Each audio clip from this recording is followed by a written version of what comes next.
our founding fathers established this republic, they created a political and economic system unique among nations, a system which has led the United States to the very pinnacle in wealth and in world leadership.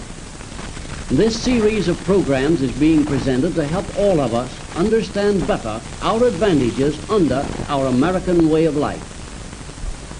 For today's topic, let's join now a group of young people at the National Education Program Workshop in Searcy, Arkansas. At the classroom lectern is Dr. Clifton L. Gaines, Jr., noted young historian. Perhaps a number of you can recall the children's fable of the goose that laid the golden eggs. A certain man had a goose that laid eggs of solid gold, the most fabulous of all the geese on the earth. It assured its owner of more wealth for the necessities and luxuries of life than the possessor of any other goose could even dream of. And every morning the man would rub his hands in anticipation of the day's golden harvest. But one day the owner conceived a brilliant idea. Why not get all of the golden eggs at once? So he killed the goose.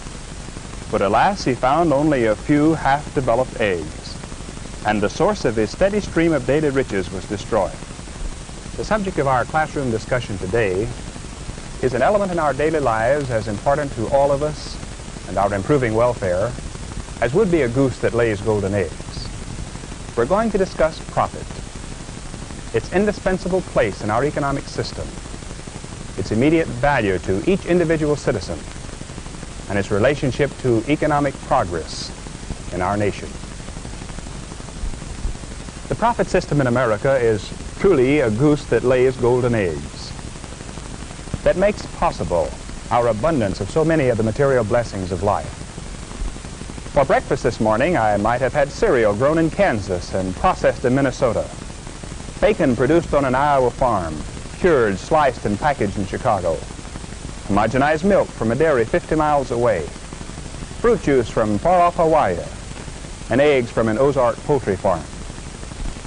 This is a bigger and better breakfast than 90% of the world's people enjoyed, and yet you students know that a professor's salary doesn't rank high on the economic ladder.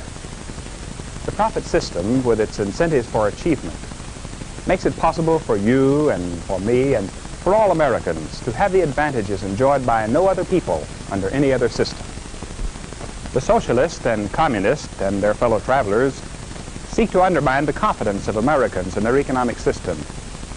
They concentrate their major attack against profit and the profit system.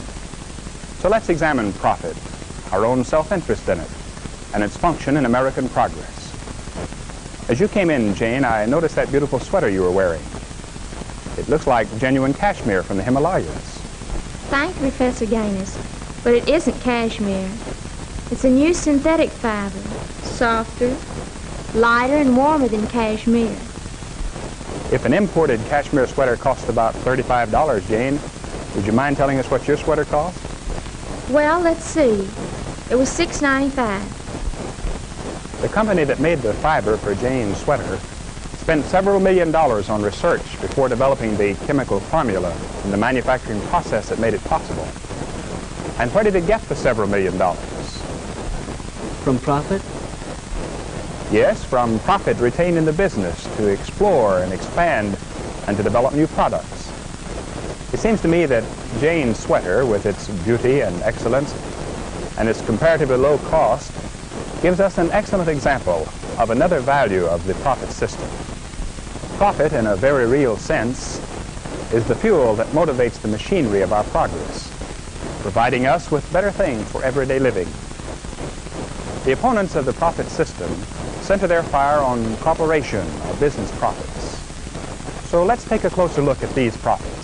In the last year for which we have the official statistics of the Department of Commerce, our national income was approximately $300 billion. The net profit of all the corporations in America amounted to 5 9/10% of the total income, or about $17,800 million. And here's the rest of the national income. This big segment represents the personal income and taxes. The tax slice, incidentally, was $90 billion, or almost 30% of the total gross national income. Now let's examine this profit slice. We find that a part of the net profit, $9.9 billion, was paid out in dividends to the stockholders. Can someone give us the figure on the number of stockholders with their dimes and dollars invested in American industry? Oh, I'd say 1.5 million, at least. Actually, there are approximately 18 million stockholders, so that the total dividend payment is widely diffused throughout our population. After dividends, this slice is the amount that was plowed back into the business, 2 6/10%, or $7.9 billion, to buy new machines, to pay for research, to develop new production methods and new products, to expand the plant, to help build new plants, to make new jobs, and to make the present jobs better, and of special interest to the consumer public, to make better products at lower cost, like Jane's sweater, for instance. We have been talking about the divisions in national income. Now let's have a look at profit from the viewpoint of the sales dollar.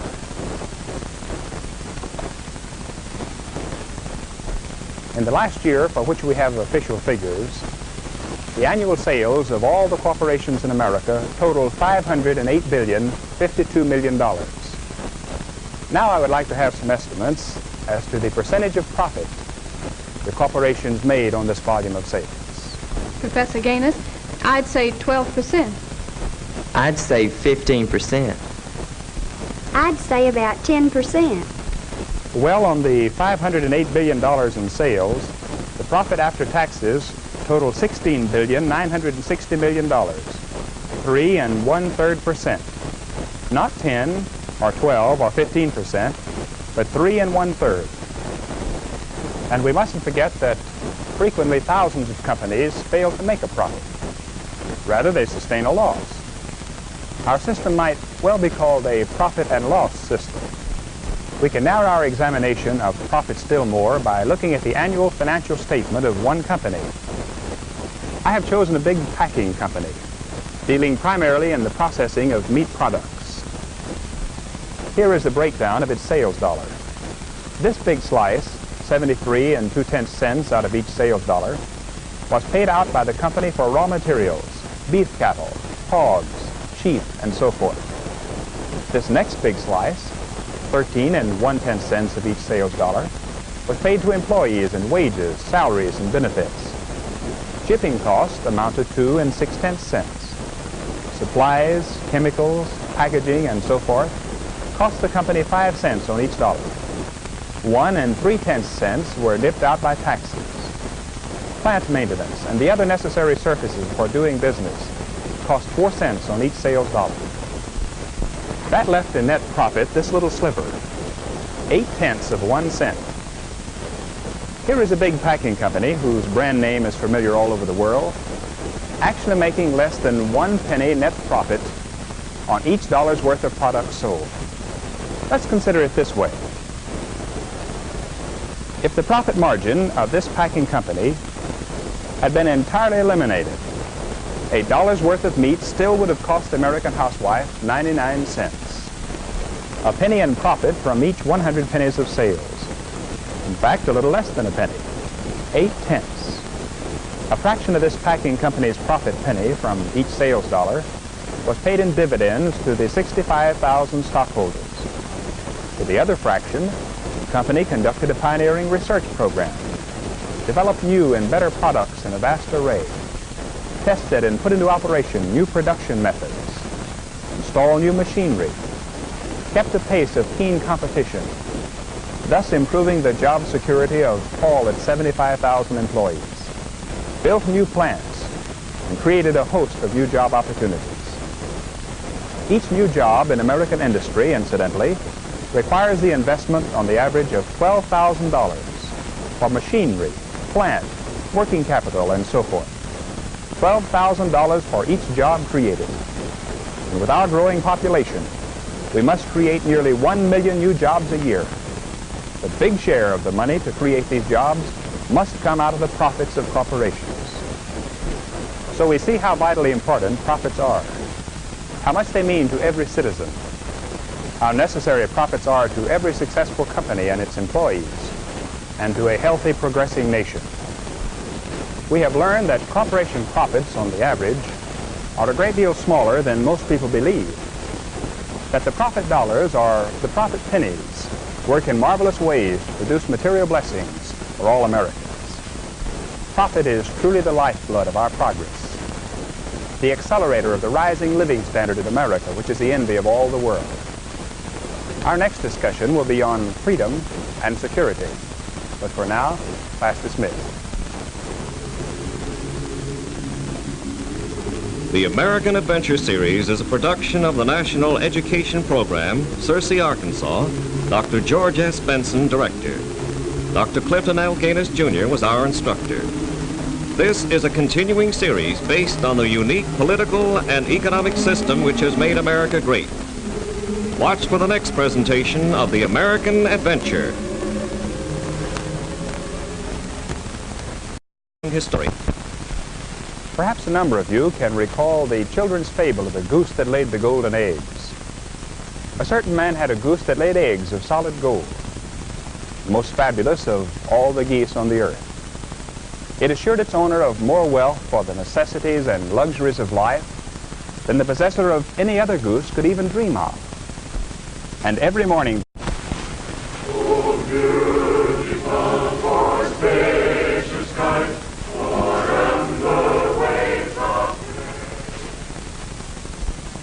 when our founding fathers established this republic, they created a political and economic system unique among nations, a system which has led the United States to the very pinnacle in wealth. the man would rub his hands in anticipation of the day's golden harvest.